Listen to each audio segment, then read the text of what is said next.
Hello guys. आज के इस वीडियो में हम लोग chemistry model test paper discuss करने वाले हैं और ये सभी क्वेश्चन आप लोग के लिए वेरी मोस्ट इम्पॉर्टेंट क्वेश्चन है। जितने भी स्टूडेंट एप्लीकेशन फॉर्म अप्लाई किए हैं सीपी नेट का, तो उन सभी स्टूडेंट के लिए ये सभी क्वेश्चन वेरी मोस्ट इम्पॉर्टेंट हैं। तो अभी आपका पेपर इसी मंथ में कितने तारीख को है?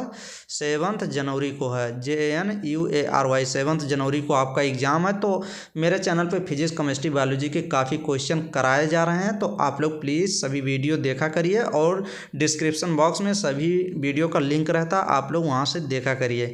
तो स्टूडेंट ये सभी क्वेश्चन इंपॉर्टेंट हैं और चलिए हम लोग मॉडल टेस्ट पेपर को डिस्कस कर लेते हैं। और ये क्वेश्चन नंबर फर्स्ट देखते हैं। काफ़ी स्टूडेंट एक क्वेश्चन पूछ रहे हैं कि क्या वो एडमिट कार्ड जब निकालें तो उसमें पूछ रहे हैं कि क्या मुझे कोविड-19 टेस्ट कराना है। तो अभी ऐसा कोई न्यूज़ नहीं है कि कोविड-19 टेस्ट आप लोग को RT-PCR या फिर कोई कराना है। तो अभी कुछ नहीं कराना है, RT-PCR मत कराइएगा। जैसा होगा आप लोग को बताएंगे।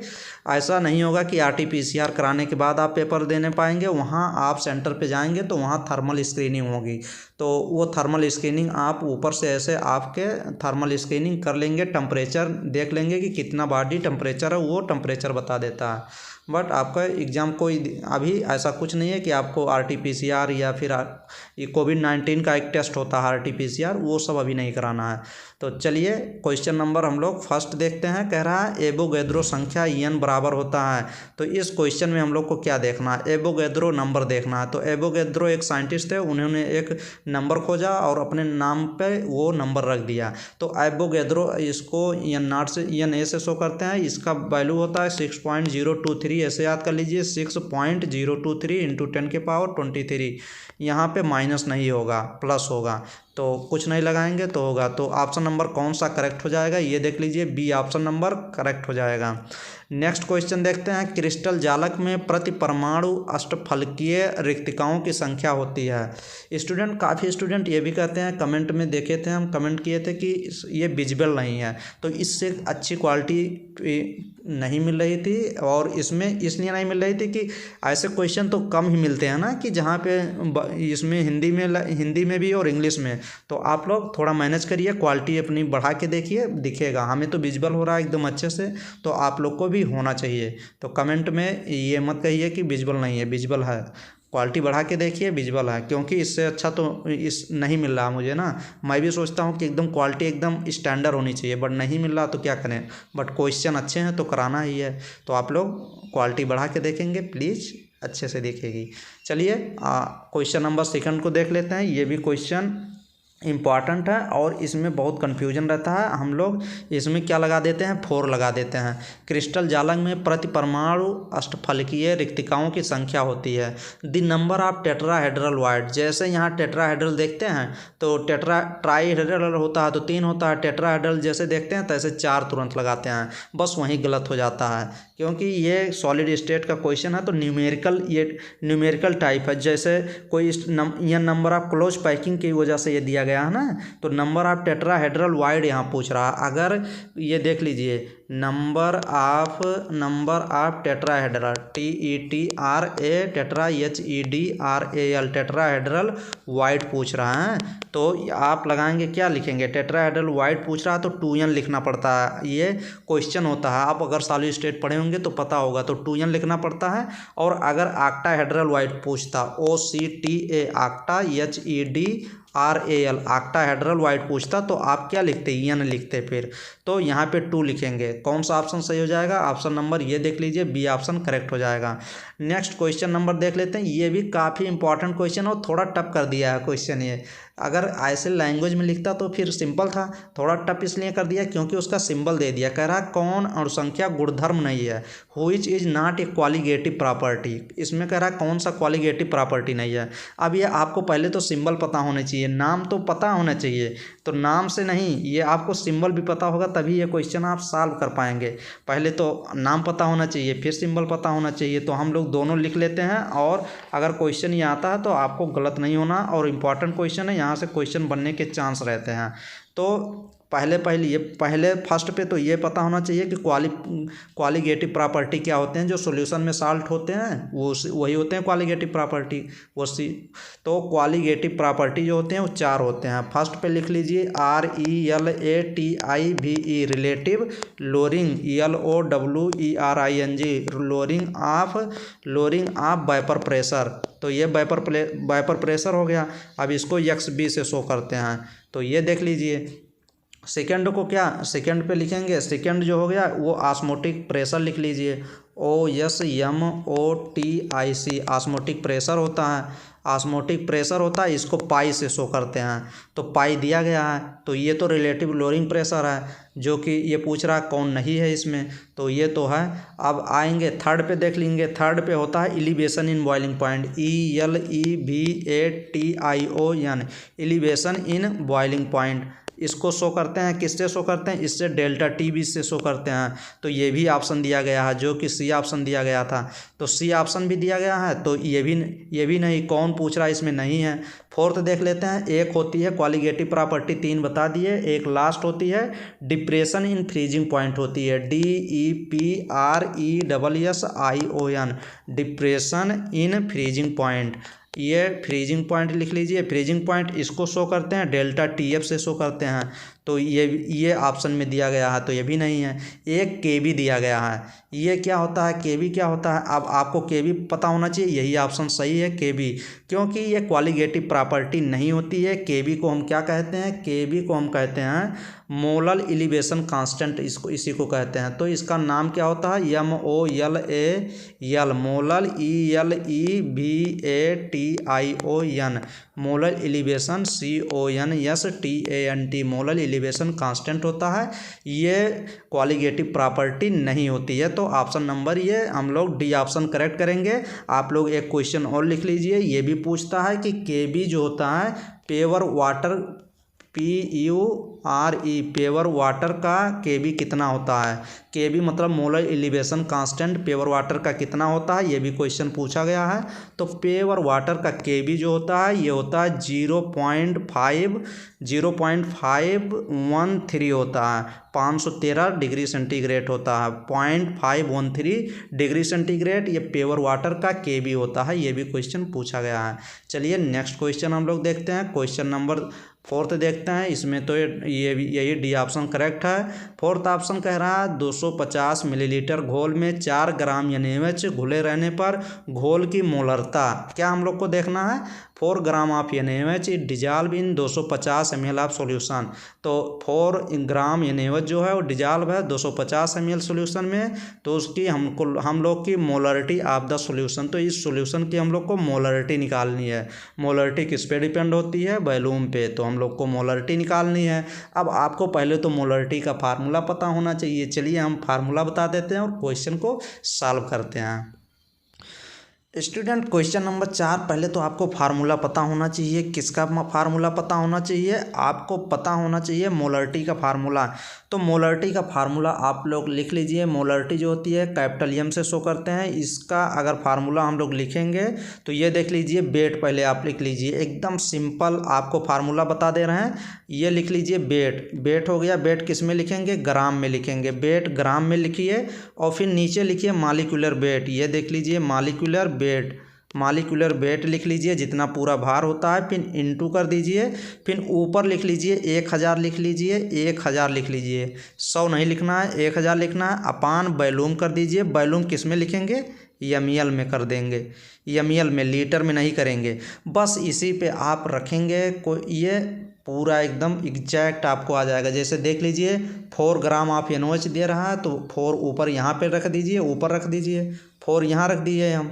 फिर उसके बाद 4 gram dissolve in 250 ml of solution the molarity of solution 4 gram. अब आप मॉलिक्यूलर वेट लिखना है। तो NaOH का कितना होगा, आप जब अणुभार निकालेंगे तो इसका 40 आएगा।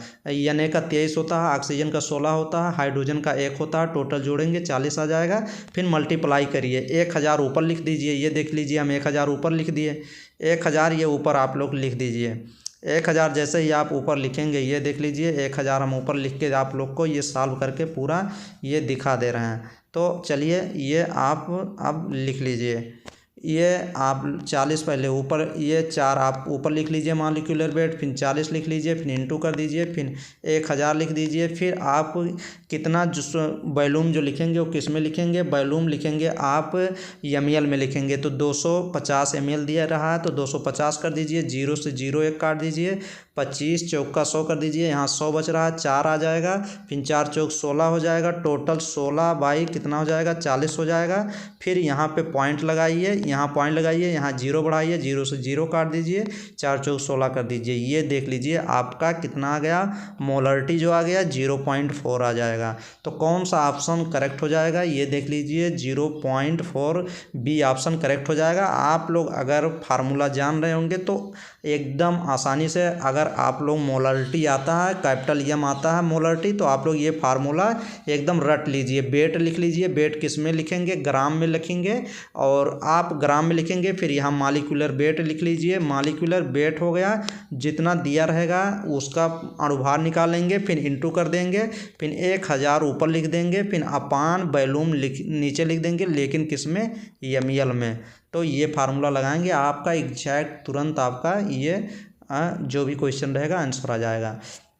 चलिए नेक्स्ट क्वेश्चन देखते हैं। क्वेश्चन नंबर 5 देखते हैं। यह कह रहा है समपराशरी विलयन में समान होती है, तो आइसोटोनिक सॉल्यूशन में क्या समान होता है। ये क्वेश्चन भी एकदम सिंपल क्वेश्चन है।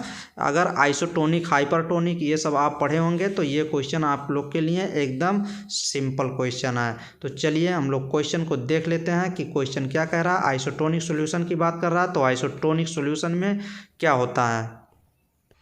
तो क्वेश्चन नंबर 5 में आइसोटोनिक सॉल्यूशन किसको कहते हैं। तो आइसोटोनिक सॉल्यूशन जो होता है टू डाइल्यूट सॉल्यूशन का क्या होता है, जो नॉन इलेक्ट्रोलाइट्स डाइल्यूट सॉल्यूशन होते हैं तो उन्हीं को आइसोटोनिक सॉल्यूशन कहते हैं। तो ये आइसोटोनिक सॉल्यूशन में क्या कह रहा है, फर्स्ट ऑप्शन कह रहा है मोलर कंसंट्रेशन जो होता है सेम होता है, मोलरिटी सेम होती है, या फिर नॉर्मलिटी सेम होती है, नन ऑफ दीज। तो आइसोटोनिक सॉल्यूशन में फर्स्ट ऑप्शन सही हो जाएगा, मोलर कंसंट्रेशन सेम होता है। ऑप्शन में मोलर कंसंट्रेशन दे दिया आपको, ऑप्शन में एक और दे सकता है, इसमें ऑस्मोटिक प्रेशर जो होता है वो भी सेम होता है। क्या सेम होता है, ऑस्मोटिक, MOTIC, ऑस्मोटिक प्रेशर भी क्या होता है, सेम होता है। तो इसमें ऑस्मोटिक प्रेशर दिया नहीं है, सिर्फ मोलर कंसंट्रेशन सेम होता है और ऑस्मोटिक प्रेशर भी सेम होता है आइसोटोनिक सॉल्यूशन की। नेक्स्ट क्वेश्चन नंबर 6 देखते हैं। 27 डिग्री सेंटीग्रेड पर 1 मोल विलयन का प्रसारण दाब कितना होता है। तो आप लोग डायरेक्ट ये क्वेश्चन एकदम याद रख के चलिए कि कौन सा ऑप्शन इसमें सही होगा। तो ऑप्शन नंबर बी आप लोग देख लीजिए, 66वें क्वेश्चन का ऑप्शन नंबर बी करेक्ट कर दीजिए। 66वें क्वेश्चन का ऑप्शन नंबर बी करेक्ट कर दीजिए। ये देखिए 24.68 एटमॉस्फेयर। अगर इसमें ऑस्मोटिक प्रेशर 1 मोल सॉल्यूशन पे 27 डिग्री पे पूछता है तो ऑप्शन नंबर आप डायरेक्ट बी लगाएंगे। नेक्स्ट क्वेश्चन नंबर 7 देख लीजिए। किसका क्वथनांक वायुमंडल दाब पर सबसे उच्च होता है। Which has highest boiling point under 1 atmospheric pressure. तो ये भी क्वेश्चन एकदम सिंपल है। अगर आपको वांट ऑफ फैक्टर आता होगा कि वांट ऑफ फैक्टर कैसे निकालते हैं, तो वांट ऑफ फैक्टर आपको पता होगा तो आप ये क्वेश्चन एकदम एग्जैक्ट सॉल्व कर पाएंगे।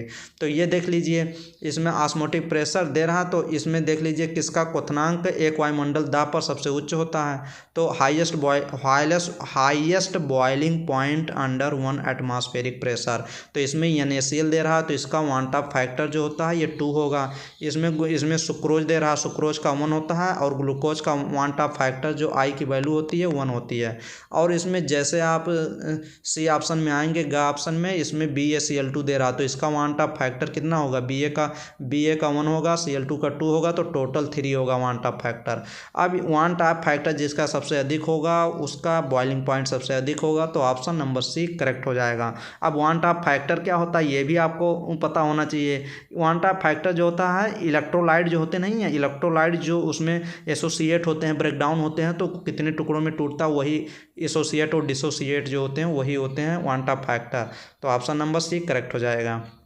नेक्स्ट क्वेश्चन हम लोग देखते हैं। नेक्स्ट क्वेश्चन नंबर 8 कह रहा है 0.1 m बिलियन के लिए वांट ऑफ गुणांक 2.74 है, वियोजन की मात्रा क्या होगी। The van't Hoff factor of 0.1 mole BaNO3 solution is 2.74, the degree of dissociation. अब डिग्री ऑफ डिसोसिएशन पूछ रहा है और वांट ऑफ फैक्टर ये दिया है सॉल्यूशन का, और देख लीजिए अब कैसे क्या आपको डिग्री ऑफ डिसोसिएशन कितना आएगा। तो डिग्री ऑफ डिसोसिएशन निकालने के लिए आपको फार्मूला होना चाहिए। तो आंसर नंबर इसमें 100 सी ऑप्शन करेक्ट हो जाएगा। इसमें आप कौन सा फार्मूला डिग्री ऑफ डिसोसिएशन का फार्मूला 1 + n-1 लगाएंगे इंटू अल्फा हो जाएगा इक्वल टू ये आप डिग्री ऑफ डिसोसिएशन का ये फार्मूला आप इसमें लगाएंगे, तुरंत आपका क्वेश्चन सॉल्व हो जाएगा। नेक्स्ट क्वेश्चन देखते हैं हम। क्वेश्चन नंबर निम्नलिखित में किसमें द्विआघूर्ण ज़्यादा होता है। Which of the following has maximum dipole moment, किसमें होगा। तो डायपोल मोमेंट निकालने के लिए आपको एकदम क्लियर होना चाहिए कि डायपोल मोमेंट कैसे निकाला जाता है। स्टूडेंट क्वेश्चन नंबर जो 9 है ना, ये वेरी मोस्ट इंपॉर्टेंट है। इसमें 2-3 क्वेश्चन बनते हैं। कह रहा निम्नलिखित में किसमें द्विआघूर्ण ज़्यादा होता है। तो which of the following maximum dipole moment, कह रहा है इसमें किसमें मैक्सिमम डायपोल मोमेंट होंगे। तो CH3Cl दे रहा है, CH2Cl2 दे रहा है और CHCl3 दे रहा है और CCl4 दे रहा है। तो जिसमें थीटा की वैल्यू सबसे अधिक होती है उसमें सबसे कम होता है। तो थीटा की वैल्यू सबसे कम इसी में होगी। अगर जब इसका आप हाइब्रिडाइजेशन निकालेंगे और इसका क्या बनाएंगे, स्ट्रक्चर बनाएंगे, शेप बनाएंगे, तो उसमें थीटा की वैल्यू सबसे कम आती है। तो ऑप्शन नंबर सी करेक्ट हो जाएगा इस क्वेश्चन का। और स्टूडेंट इसमें क्वेश्चन पूछता है कि ये डायपोल मोमेंट किसका जीरो होता है। तो डायपोल मोमेंट उसी का जीरो होगा जिसका जो क्या होता है, डायपोल मोमेंट उसका जीरो होगा जो नॉन पोलर होते हैं। नॉन पोलर कौन होता है, जिसमें अनपेयर्ड इलेक्ट्रॉन प्रेजेंट नहीं होते, वो नॉन पोलर होता है। जैसे CCl4 क्या है, ये नॉन पोलर है। तो नॉन पोलर जो होते हैं उसमें उसका डायपोल मोमेंट जो होता है वो जीरो होता है।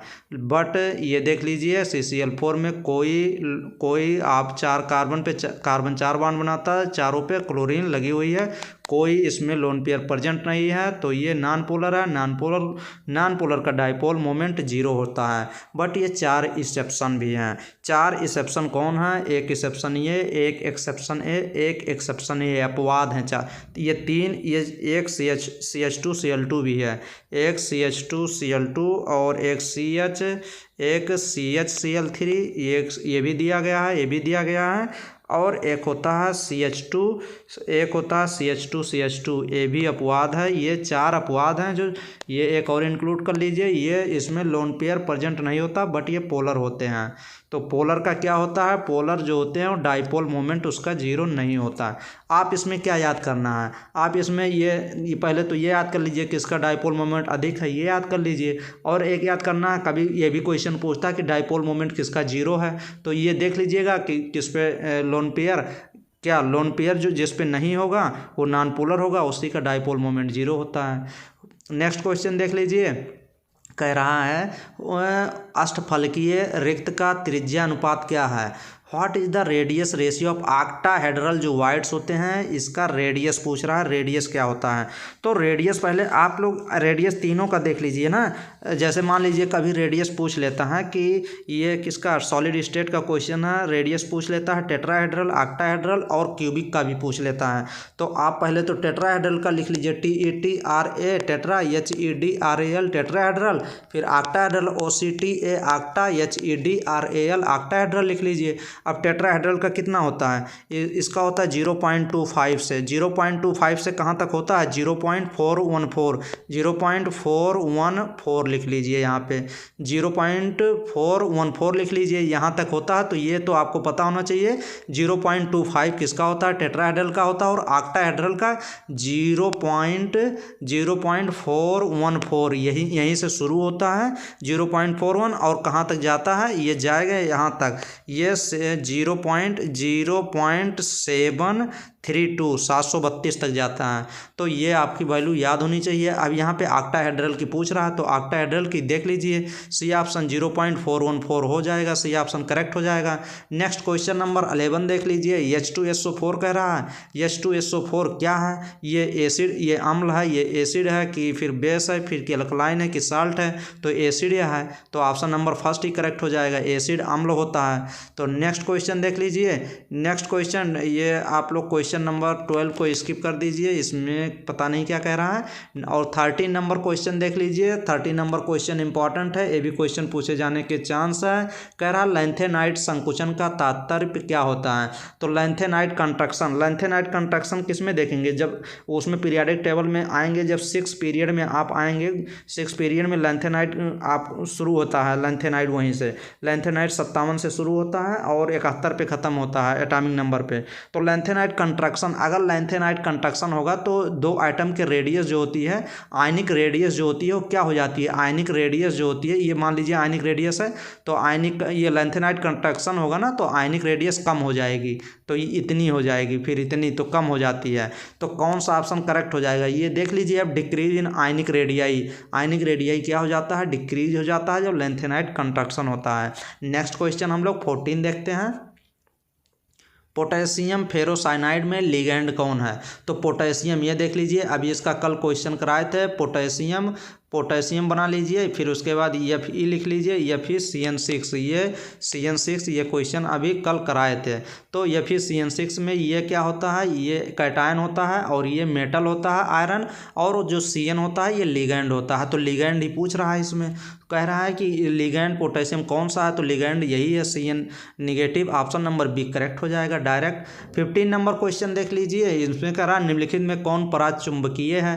पराचुंबकीय मीन्स पैरामैग्नेटिक पूछ रहा है, डायमैग्नेटिक नहीं पूछ रहा। पैरामैग्नेटिक कौन होता है? जिसमें अनपेयर्ड इलेक्ट्रॉन होगा वही क्या होगा? पैरामैग्नेटिक होता है 10-16 को छोड़ के।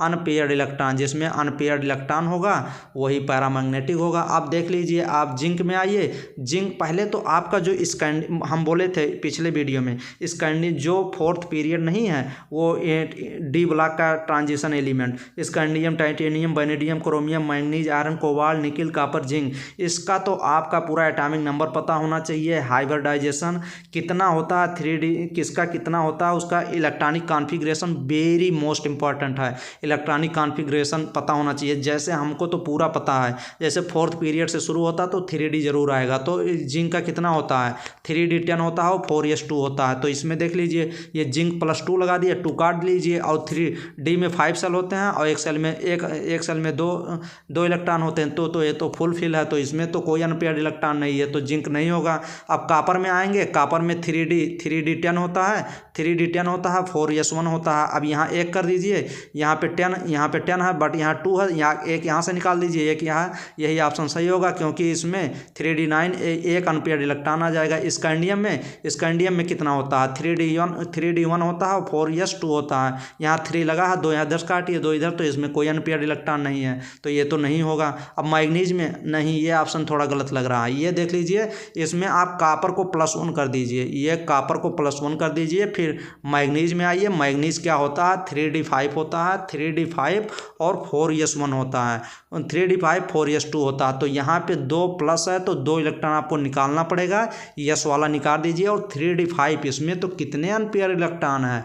इसमें 5 अनपेयर इलेक्ट्रॉन है। तो यही मैक्सिमम कलर भी शो करेगा, जो पैरामैग्नेटिक होते हैं वो कलर शो करते हैं, और ये पैरामैग्नेटिक भी शो करेगा। यहाँ पे स्टूडेंट आप लोग कॉपर +2 दिया गया है, यहाँ पे क्वेश्चन में करेक्शन होगा, यहाँ पे आप लोग +1 कर लीजिए कॉपर पे, तब ये क्वेश्चन सॉल्व कर लीजिए। मैग्नीज आपका डी ऑप्शन नंबर करेक्ट होगा, एग्जैक्ट क्वेश्चन, यहाँ से क्वेश्चन आने के 100% चांस हैं। फिर नेक्स्ट क्वेश्चन नंबर हम लोग 16 नंबर देखते हैं। NiCO होल 4 दे रहा है, में निकेल की ऑक्सीकरण संख्या क्या होगी? The oxidation number of nickel in NiCO4 एक कॉम्प्लेक्स दिया है, और इसमें कह रहा है निकेल का ऑक्सीडेशन संख्या क्या होगी। तो पहले तो आपको ये पता होना चाहिए कि निकेल क्या है। तो ये जो कोऑर्डिनेशन स्फीयर है ना, ये न्यूट्रल कॉम्प्लेक्स होते हैं, तो इसका तो निकिल का कोई ऑक्सीडेशन नंबर होगा ही नहीं, 0 हो जाएगा। तो ऑप्शन नंबर सी करेक्ट हो जाएगा। क्योंकि ये एक चीज़ आप लोग ये याद कर सकते हैं, इसका हाइब्रिडाइजेशन जो होता है वो sp3 होता है। एक बार क्वेश्चन पूछा गया था, मुझे याद भी है, तो आप लोग ये नोट डाउन कर सकते हैं। और इसका जो निकिल का ऑक्सीडेशन आएगा वो 0 आएगा, क्योंकि इसका ये या क्या होते हैं, न्यूट्रल कॉम्प्लेक्स होते हैं। तो एक और भी न्यूट्रल कॉम्प्लेक्स होता है, ये भी देख लीजिए। आयरन ये बना लीजिए, आयरन CO4 कर लीजिए, ये भी CO4 नहीं 5 कर लीजिए। ये भी क्या होता है, ये भी न्यूट्रल कॉम्प्लेक्स होता है। नेक्स्ट क्वेश्चन हम लोग, क्वेश्चन नंबर कौन सा देखना है, क्वेश्चन नंबर हम लोग को साइनाइड विद ये क्वेश्चन नंबर देखना है कौन सा, हम लोग को 17 नंबर क्वेश्चन देखना है। कह रहा है the metal extracted bye cyanide process. तो साइनाइड प्रोसेस से, साइनाइड विधि से निष्कर्षित धातु कौन सा होता है, ये देख लीजिए। तो अगर साइनाइड प्रोसेस हम लोग निकालते हैं, करते हैं, तो कौन सा इसमें हम लोग को मिलता है। तो ये क्वेश्चन 17 का ऑप्शन नंबर कौन सा, फर्स्ट ऑप्शन ही करेक्ट हो जाएगा। साइनाइड प्रोसेस से हम लोग सिल्वर हम लोग को प्राप्त होता है, तो ऑप्शन नंबर फर्स्ट करेक्ट हो जाएगा। निम्न में कौन क्षारीय भूमिज तत्व है, which of the following is alkaline earth metal. अब सेकेंड ग्रुप का आपको पता होना चाहिए कि कौन से सेकेंड ग्रुप में आते हैं। सेकेंड ग्रुप को आपको पूरा एलिमेंट पता होना चाहिए, जैसे बेटा मांगे कार स्कूटर बाप राजी, बेरिलियम मैग्नीशियम कैल्शियम स्ट्रांटियम बेरियम होता है।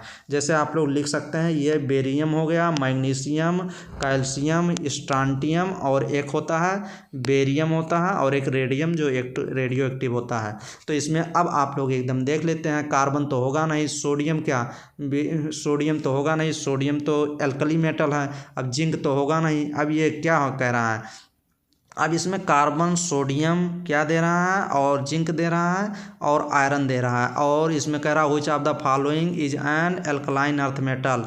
तो ये एल्कलाइन अर्थ मेटल तो इसमें कोई नहीं लग रहा, थोड़ा एक करेक्शन क्वेश्चन लग रहा है। क्वेश्चन को थोड़ा हम लोग को कोई ऑप्शन इसमें डालना पड़ेगा, क्योंकि ऑप्शन में हम लोग ये देख लीजिए, इसमें मैग्नीशियम डाल दीजिए सी ऑप्शन पे, जिंक यहाँ दे, जिंक आप लोग हटा दीजिए, यहाँ पे मैग्नीशियम लगा दीजिए। तो ऑप्शन नंबर यही सी करेक्ट हो जाएगा। मैग्नीशियम क्यों कर रहा है, मैग्नीशियम नहीं, यही मैग्नीशियम ही कर दीजिए, यहाँ पे सी ऑप्शन मैग्नीशियम कर दीजिए, सही हो जाएगा। नेक्स्ट क्वेश्चन हम लोग देखते हैं 19 नंबर, किस ग्रुप के तत्वों को संक्रमण तत्व कहा जाता है। Which block of element are known as transition element. अब ट्रांजिशन एलिमेंट किसको कहते हैं, ट्रांजिशन एलिमेंट तो एकदम पता होना चाहिए किसको कहते हैं, तुरंत बताइए आप लोग। डी ब्लॉक को कहते हैं ट्रांजिशन एलिमेंट। यह ब्लॉक को क्या कहते हैं, यह ब्लॉक को आप कहेंगे इनर ट्रांजिशन एलिमेंट, INN करेंगे, INN इनर, अंदर वाला ट्रांजिशन एलिमेंट हो जाता है, क्योंकि डी ब्लॉक के अंदर वाला ही होता है ये। तो ये डी ब्लॉक क्या होता है, ट्रांजिशन, और उसके अंदर क्या होते हैं, वो आता लेंथेनाइड और एक्टेनाइड आता है, और वो अलग एक उसको एफ ब्लॉक बोलते हैं। एफ ब्लॉक को क्या कहते हैं, इनर ट्रांजिशन एलिमेंट कहते हैं। और एस ब्लॉक में कौन कौन आता है, एस ब्लॉक में आएगा आपका वो आएगा फर्स्ट ग्रुप और सेकंड ग्रुप, जिसमें लिथियम और बेरिलियम वाला ग्रुप आएगा। और आपका पी ब्लॉक में तो boron, carbon, nitrogen, oxygen, fluorine, ये सब आते हैं। तो आपका ये क्वेश्चन कौन सा, ये आपको पता होना चाहिए एकदम एग्जैक्ट। नेक्स्ट क्वेश्चन नंबर 20 देखते हैं, निम्नलिखित में सबसे कम भास्मिक कौन है, which of the following is least basic पूछ रहा है, इसमें से सबसे कम बेसिक कौन है। तो ये क्वेश्चन आप लोग एकदम करके जाइएगा। ऑप्शन नंबर 20 का ऑप्शन नंबर सी करेक्ट करिए।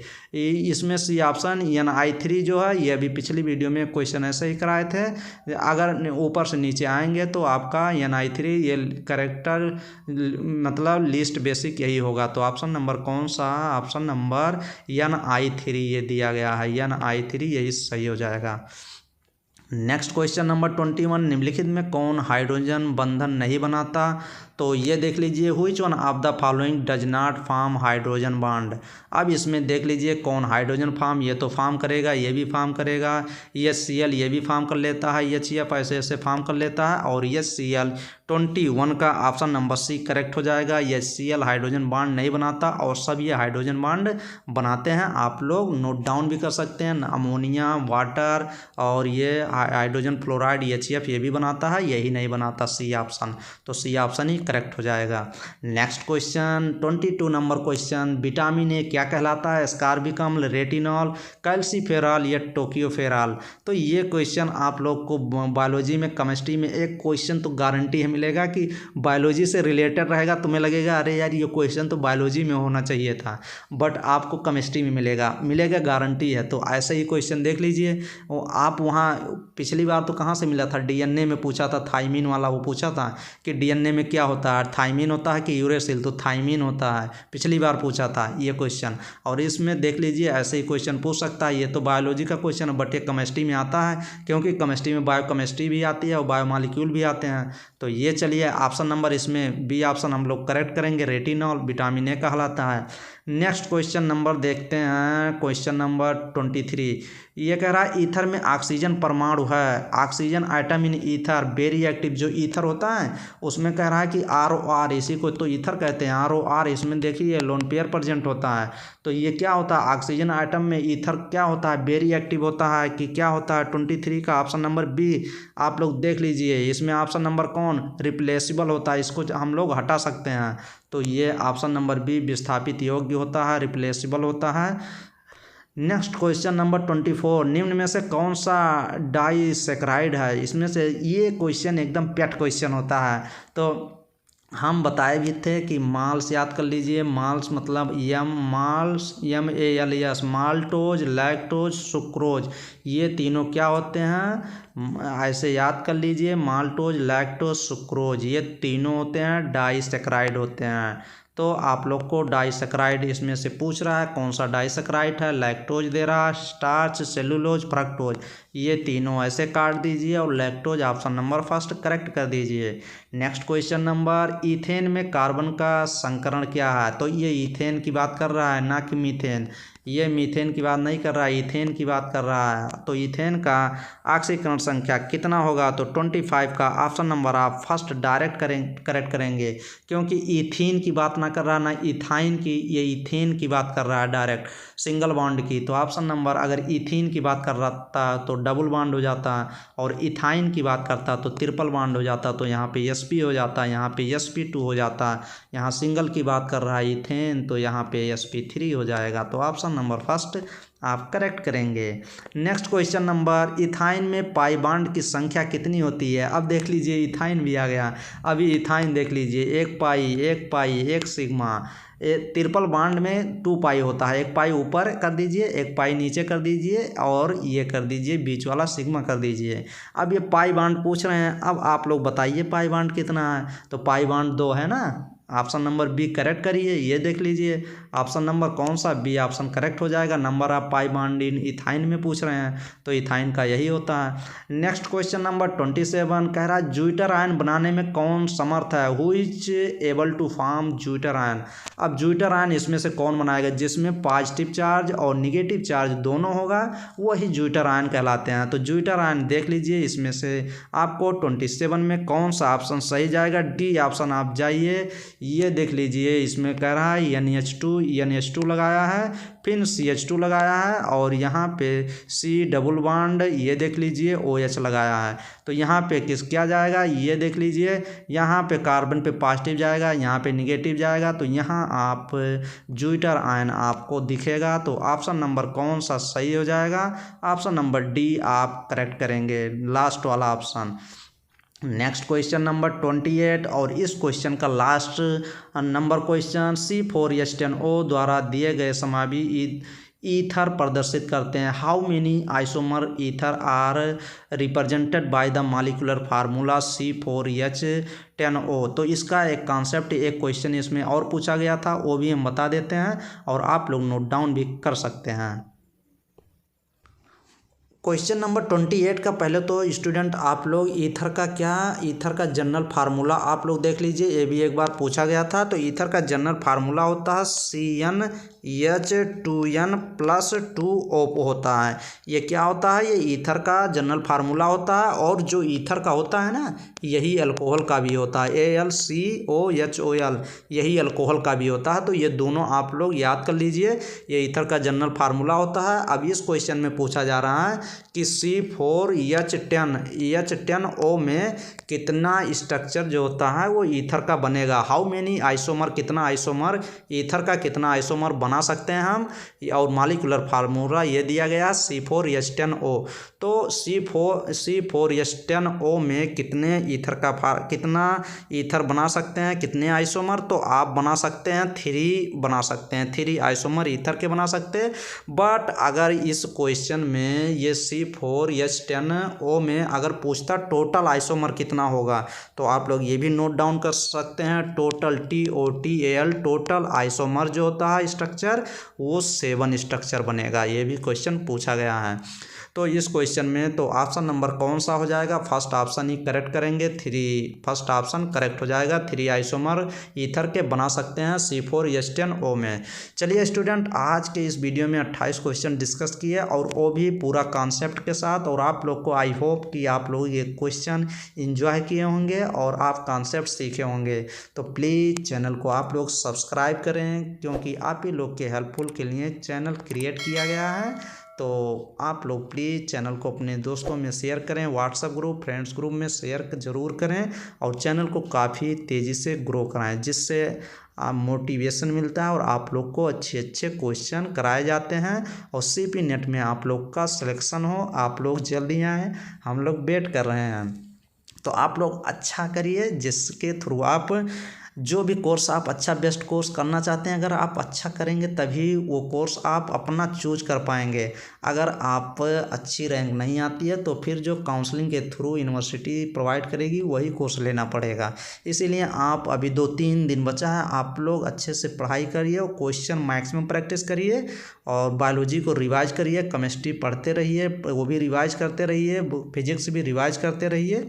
और फिजिक्स से थ्योरी वाले क्वेश्चन ज़्यादा पूछे जाते हैं, तो थ्योरी पार्ट स्ट्रांग होना चाहिए। जैसे आपका उसमें जैसे थ्योरी वाले कहाँ से एटॉमिक स्ट्रक्चर हो गया, न्यूक्लियस हो गया, रेडियो एक्टिविटी हो गई फिजिक्स की। फिर उसके बाद आप फिजिक्स में कहाँ पे जाएंगे? फिजिक्स में आप उसमें मॉडर्न फिजिक्स में चले जाइए, वहाँ कंडक्टर वाले में वहाँ से क्वेश्चन देख लीजिए, फॉरबिडन एनर्जी लेवल वाले में जहाँ पे बनी गई है। तो ये सब आप थ्योरी वाले पोर्शन देख के आइए। तो चलिए हम नेक्स्ट वीडियो में बेस्ट वीडियो के साथ आएंगे आप ही लोग के पास। थैंक यू, धन्यवाद, दिल से शुक्रिया।